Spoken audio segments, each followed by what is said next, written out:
Aujourd'hui, j'ai fait une erreur en disant à une serveuse que j'avais déjà réussi le Hot Wing Challenge. Donc, comme le titre l'indique, j'aime les plats épicés. J'ai une grande collection de sauces piquantes à la maison, j'ai essayé la plupart des piments super forts du monde et j'ai remporté de nombreux défis de Hot Wing. D'habitude, je vais bien, mais en vieillissant de temps en temps, je constate que mon estomac en souffre. Rien de trop extrême, mais beaucoup de bruit et parfois un petit anneau de feu. Jusqu'au jour de cet incident précis. Je vis dans une ville de taille moyenne au Canada. Mon beau-frère vivait dans une autre ville située à environ 140 km ou 90 miles de distance. Donc, pour le contexte, et cela devient important, environ 1 heure et demie en voiture. Ce jour-là en particulier, nous sommes allés lui rendre visite afin de pouvoir le reconduire chez nous pour le week-end. Maintenant, nous l'avons fait assez souvent. Habituellement, lorsque nous le faisons, nous trouvons un restaurant pour manger un morceau avant de rentrer chez nous. Les dernières fois que nous y sommes allés, nous avons trouvé un petit pub spécialisé dans les ailes de buffle. À la fin du menu, ils annonçaient un défi Hot Wing où, si vous terminez leurs ailes les plus chaudes, vous mangerez gratuitement. Sans la moindre hésitation, j'ai commandé les ailes du défi. La serveuse a demandé, « Tu es sûr ?» Ce à quoi j'ai répondu, « J'aime les plats chauds, et je ne peux pas refuser l'occasion de manger des ailes gratuites. » Elle a ri et a pris mes ailes. Ils étaient chauds, mais j'avais certainement mangé plus chaud. C'est ainsi que j'ai eu mes ailes libres. J'ai payé le repas de ma copine et ma bière et je suis parti. Au cours des mois qui ont suivi, je l'ai fait 2 fois de plus. À chaque fois, la serveuse demandait « Tu es sûr ?» À chaque fois, je disais oui. À chaque fois, j'ai eu des ailes gratuites. C'était merveilleux. Passons à ça pour la dernière fois. Nous allons dans notre aile préférée. Nous entrons avec un air familier et nous nous asseyons.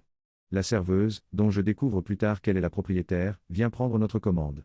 Ma copine, mes filles et mon beau-frère passent tous commande et la serveuse se tourne vers moi et me demande ce que je vais manger. Je dis, j'aimerais relever le défi Hot Wing, s'il te plaît. La serveuse demande à nouveau, tu es sûr ?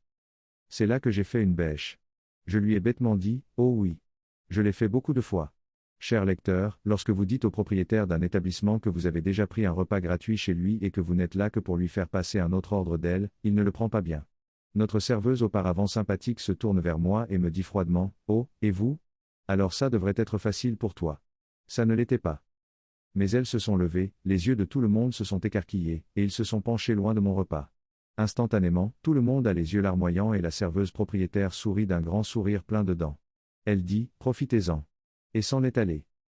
Je ne peux pas vous exprimer par de simples mots la douleur que j'ai ressentie en mangeant ces ailes. J'ai pris ma première bouchée, et c'était un malheur. Une explosion nucléaire a envahi mon palais, un peu comme ce que les habitants de Pompéi auraient certainement connu lors de l'éruption du Vésuve. Mon corps a commencé à trembler et à transpirer. Une rivière de morve et de larmes coulait de mon visage. À 2 reprises, je suis allé aux toilettes pour pleurer et remettre en question mes choix de vie. Même si personne ne s'attendait à ce que je finisse. J'ai persévéré.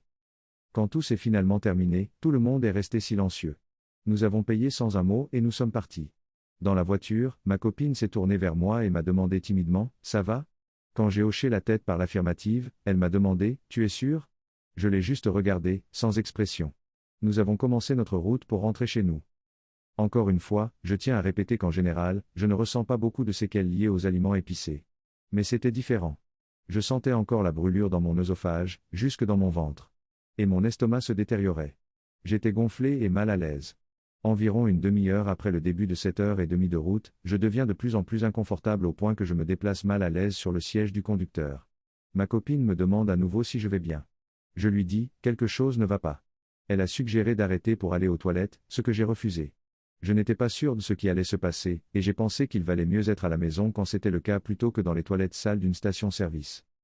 Après 1 heure de route, cette gêne est pleine de douleur. Douleur intense. J'appuie sur l'accélérateur et je souffle bien au-delà de la limite de vitesse autorisée. Je m'en fichais. J'avais juste besoin de rentrer chez moi. Mon estomac avait décidé qu'il ne pouvait plus abriter ces abominations et, d'une manière ou d'une autre, elles sortaient. Quand nous sommes finalement arrivés, j'ai garé la voiture et j'ai couru jusqu'à la porte d'entrée. J'ai tâtonné avec mes clés pendant que tout le monde sortait de la voiture.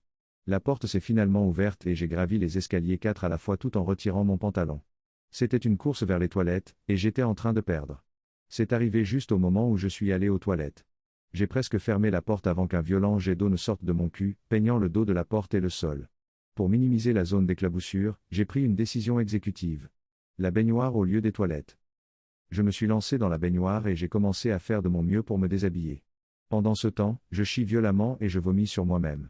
Ma copine, Dieu l'aime, est montée à l'étage et, dégoûtée de mes viles expulsions corporelles, a emporté mes vêtements sales et a nettoyé la porte, les murs et le sol. Elle est remontée à l'étage après avoir fait la lessive et a ouvert la douche sur mon corps battu et brûlant. J'étais blotti en position fétale lorsque l'eau chaude m'a frappé, encore étonné de la réaction qu'une livre d'ailes de buffle épicée pouvait provoquer. Elle m'a demandé d'une voix douce si j'avais retenu la leçon. J'ai répondu faiblement, oui. J'ai menti. Trop longtemps, je n'ai pas lu.